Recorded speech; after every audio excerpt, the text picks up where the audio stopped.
मेरे लघु कथा संग्रह माया से सुनिए कहानी अस्मिता। काव्या, अरे ओ काव्या, आज अभी तक उठी क्यों नहीं? क्या सोती ही रहेगी? ये सब बोलती हुई काव्या की माँ नंदिनी हाथ में चाय की ट्रे लिए काव्या के कमरे की ओर चली जा रही थी। जब वह कमरे के पास पहुंची तब उन्होंने देखा कि उसके कमरे का दरवाज़ा खुला हुआ था और काव्या कमरे में नहीं थी। यह देखकर नंदिनी के होश उड़ गए। मेज पर पेपर वेट से दबी हुई काव्या की लिखी हुई चिट्ठी, जो कि पापा के नाम थी, रखी हुई थी। नंदिनी ने पेपर वेट उठाकर वह खत उठाया और पढ़ते हुए अपने पति सोमेश के पास पहुंचकर उन्हें पत्र दे दिया। सोमेश को पत्र देते समय नंदिनी के हाथ कांप रहे थे। काव्या ने पत्र में लिखा था, पापा, मैं घर छोड़कर जा रही हूँ। मुझे नहीं पता कि मैं कहाँ जाऊँगी।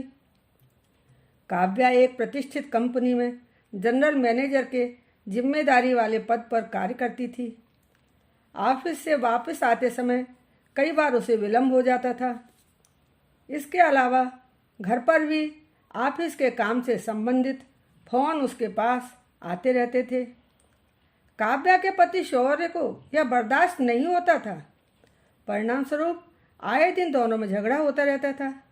रोज रोज के झगड़ों से परेशान होकर काव्या एक दिन ससुराल छोड़कर अपने माता पिता के घर आ गई थी। कुछ ही दिनों में काव्या ने अनुभव किया कि उसके माता पिता को काव्या का ससुराल छोड़कर आना अच्छा नहीं लग रहा था। एक दिन ऑफिस से जाते समय काव्या ने सुना कि उसके पिताजी उसकी माँ से पूछ रहे थे कि काव्या ससुराल कब जाएगी। इस तरह से उसका यहाँ रहना उचित नहीं है। नाते रिश्तेदार और पड़ोसी बातें बनाने लगे हैं। शाम को ऑफिस से आने के बाद काव्या पिताजी के कमरे में जाकर उनसे पूछने लगी कि क्या उन लोगों को उसका यहाँ रहना ठीक नहीं लग रहा। पापा, आपने मुझे हमेशा सिर उठाकर जिंदगी जीने का रास्ता दिखाया था। आज मैं वही तो कर रही हूँ। रोज रोज मैं शौर्य के द्वारा कब तक अपमानित होती रहती। यही सोचकर यहाँ आई थी कि यह घर मेरा है, मैं यहाँ शांतिपूर्वक रह सकूँगी। पिताजी ने काव्या की सभी बातें मुंह खोकर सुनी थीं। काव्या ने कहा कि आप कुछ बोल क्यों नहीं रहे? आखिर मेरी अस्मिता की बात है। अगले दिन भोर के अंधेरे में काव्या ने घर छोड़ दिया था।